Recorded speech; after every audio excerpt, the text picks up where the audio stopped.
Assalamualaikum warahmatullahi wabarakatuh. Berjumpa kembali dengan Ustazah Hidarni di hari Kamis September 2020. Pembelajaran kita pada pagi hari ini adalah materi terpadu IPS bab 5. Ya, silahkan buka buku IPS-nya. Materi terpadu IPS bab 5 halaman 24. Ya, selanjutnya kita masuk ke materi ya. Di bab 5 ini, kita akan belajar tentang bercerita tentang pengalaman ya. Bercerita tentang pengalaman. Pengalaman itu terbagi menjadi 3. Yang pertama adalah pengalaman menyenangkan, yang kedua pengalaman menyedihkan, dan yang ketiga adalah pengalaman buruk. Selanjutnya akan kita bahas pengalaman itu apa sih? Sekarang kita langsung ya. Nah, pertanyaannya coba kita baca dulu ya. Apa itu pengalaman? Ya, apa itu pengalaman? Sekarang Ustazah akan jelaskan ya. Pengalaman adalah sesuatu kejadian yang pernah dialami sebelumnya atau di masa lalu ya. Pengalaman adalah suatu kejadian yang pernah kalian alami sebelumnya di masa lalu. Itu adalah arti dari pengalaman. Kemudian pengalaman tadi terbagi menjadi 3, yaitu pengalaman menyenangkan, pengalaman menyedihkan, dan pengalaman buruk ya. Pengalaman menyenangkan, pengalaman menyedihkan, dan pengalaman buruk. Sekarang pengertiannya ya. Pengalaman menyenangkan adalah, kita akan bahas pengalaman menyenangkan dulu ya. Pengalaman menyenangkan adalah kejadian masa lalu yang membuat kalian merasa senang ya. Pengalaman menyenangkan adalah kejadian masa lalu yang membuat kalian merasa senang. Kemudian pengalaman menyedihkan. Arti dari pengalaman menyedihkan adalah kejadian masa lalu yang membuat kalian merasa sedih. Itu adalah pengalaman menyedihkan. Ustazah ulangi ya. Pengalaman menyedihkan adalah kejadian masa lalu yang membuat kalian merasa sedih. Kemudian yang ketiga, pengalaman buruk.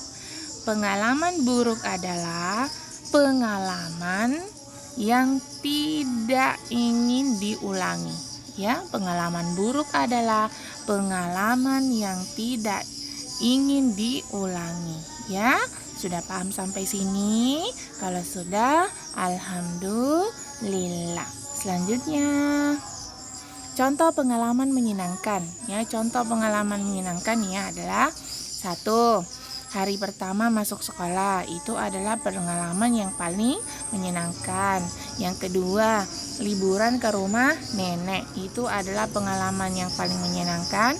Kemudian yang ketiga, mengunjungi tempat wisata, entah itu berenang di tempat pemandian, entah itu ke kebun binatang, atau jalan-jalan ke pantai atau ke gunung bertamasya ya. Kemudian selanjutnya, contoh pengalaman menyedihkan ya. Contoh pengalaman menyedihkan adalah 1. Menunggu ibu yang sedang sakit. Menunggu ibu yang sedang sakit atau menemani ibu yang sedang sakit. Mengapa dikatakan menyedihkan? Karena ibunya sedang sakit, kurang sehat, kurang enak badan. Jadi nggak enak karena ibunya lagi sakit. Ibunya nggak senang, ibunya nggak ceria. Itu mengapa dikatakan menyedihkan. Kemudian yang kedua, sakit gigi. Ya, sakit gigi. Sakit gigi itu adalah termasuk pengalaman yang menyedihkan ya. Kenapa? Karena gigi kita sakit, kita nggak bisa ngapa-ngapain. Mau ngomong pun sakit, mau makan pun sakit, bergerak pun sakit. Itu adalah pengalaman menyedihkan. Kemudian contoh pengalaman buruk ya. contoh pengalaman buruk. 1. Jatuh dari sepeda. Ya, pernah nggak jatuh dari sepeda? Pernah lah, yang anak laki-laki biasanya sering jatuh dari sepeda.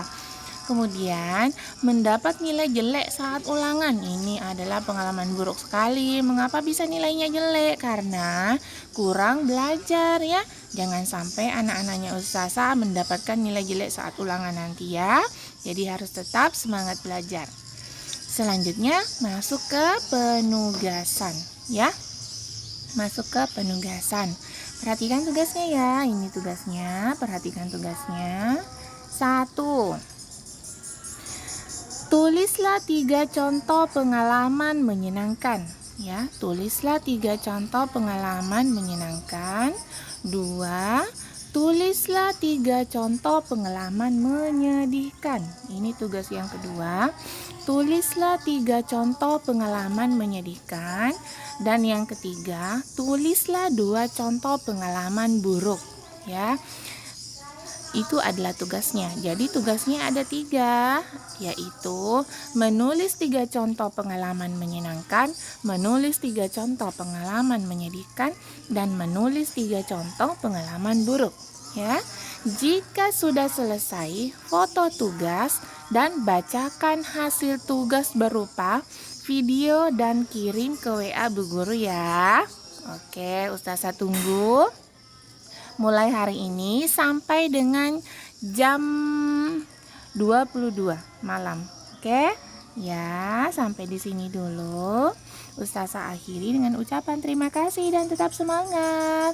Buat anak-anaknya ibu di rumah ya, tetap semangat belajar. Walaupun belajarnya dari rumah harus tetap semangat. Nggak boleh malas-malasan ya. Sampai di sini dulu. Ustazah akhiri dengan ucapan Assalamualaikum warahmatullahi wabarakatuh.